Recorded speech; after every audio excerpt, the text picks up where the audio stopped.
अचानक ऊपर से भक्ति गीत गाने की आवाज आने लगी। अव्वल अल्लाह नूर उपाया कुदरत दे सब बंदे। रात की गहरी खामोशी में ये आवाज बड़ी पुरसोच लग रही थी। शायद कोई अकीदतमंद दरगाह के सामने बैठा गा रहा था। ये सीआईडी का आदमी भी हो सकता था। मैं उठ बैठा। कुछ देर बाद आवाज आना बंद हो गई और सन्नाटा छा गया। किसी वक्त दूर सड़क से किसी ट्रक या लारी के गुजरने की मध्यम सी आवाज भी आ जाती। मैं दोबारा सोने की कोशिश करने लगा। शुरू में तो नींद ना आई, फिर मेरी पलकें अपने आप बोझल होने लगी। लेकिन ऐन उसी वक्त तहखाने की तारीकी में सबज रोशनी का धीमा सा गुबार फैलने लगा। मैं हड़बड़ाकर उठ बैठा। रोशनी का रंग हल्का सबज था और वो तहखाने के एक कोने से फैलती हुई महसूस हो रही थी। मैं उठकर उस कोने को टटोलने ही वाला था कि मुझे वहां एक सफेद पोश इंसानी हेवला सा दिखाई दिया। मैं अपनी जगह साकित रह गया।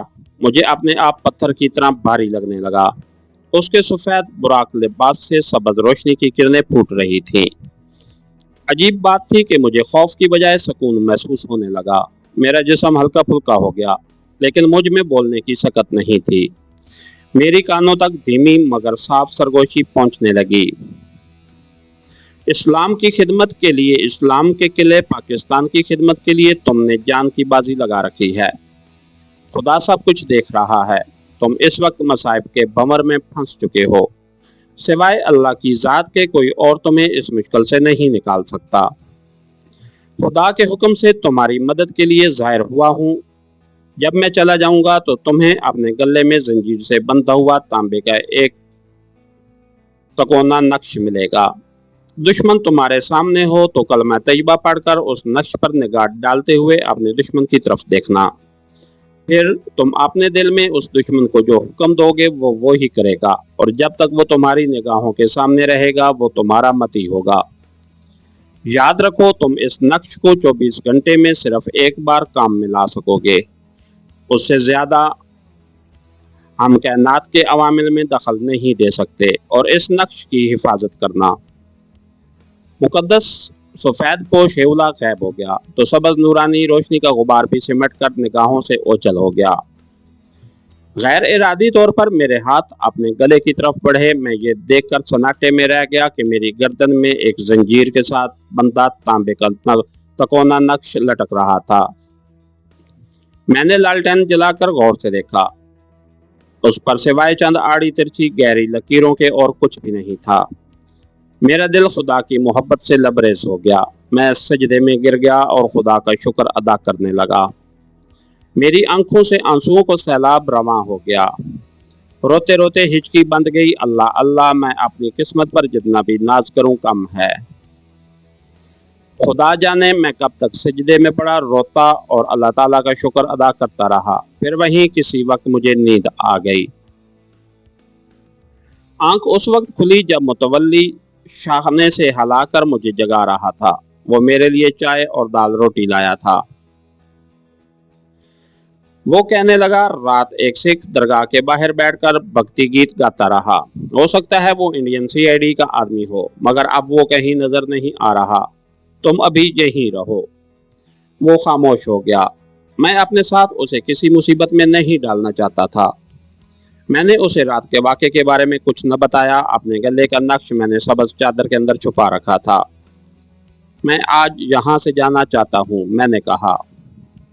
लेकिन तुम कहाँ जाओगे? दुश्मन ने जगह जगह जाल बिछा रखा है। अखबार में आज भी तुम्हारी तस्वीर छपी है। तुम्हारी गिरफ्तारी के लिए 5000 रुपए के इनाम का भी ऐलान किया गया है। अल्लाह मालिक है, मैंने सांस भरकर कहा।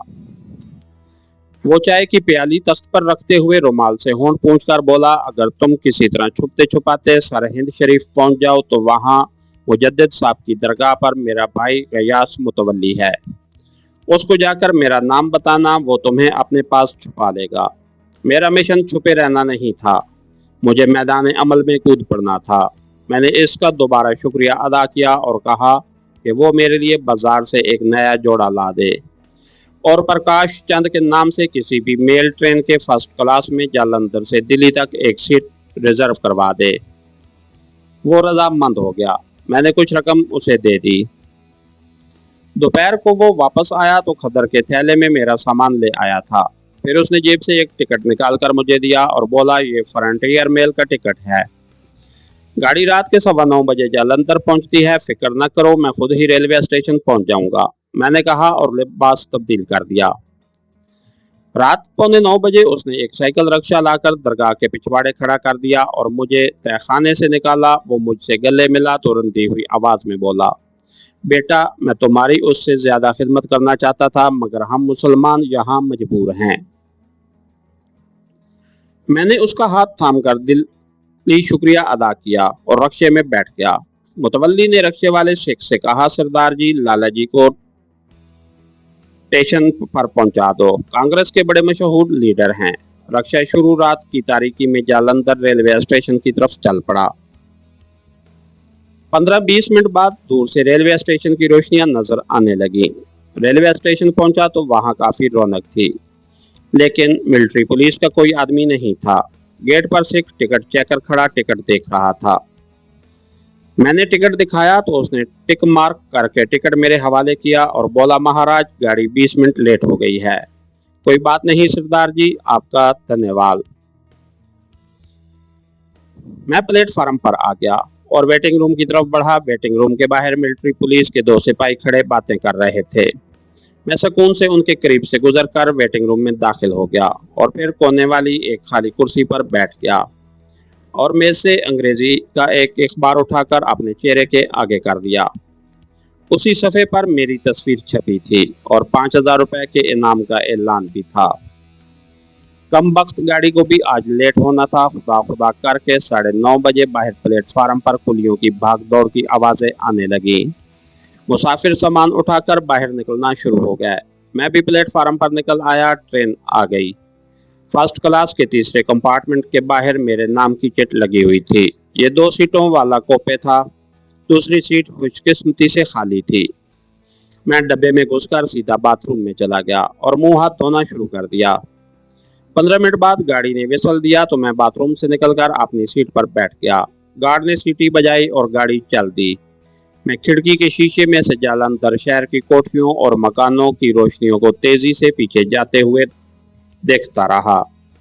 इसके साथ ही हमारी आज की एपिसोड का इख्तिताम हुआ। कहानीगर चैनल को लाइक कीजिए, सब्सक्राइब कीजिए और बेल आइकन को प्रेस कर दीजिए ताकि आने वाली नई वीडियो आप तक बर वक्त पहुंच सके। शुक्रिया।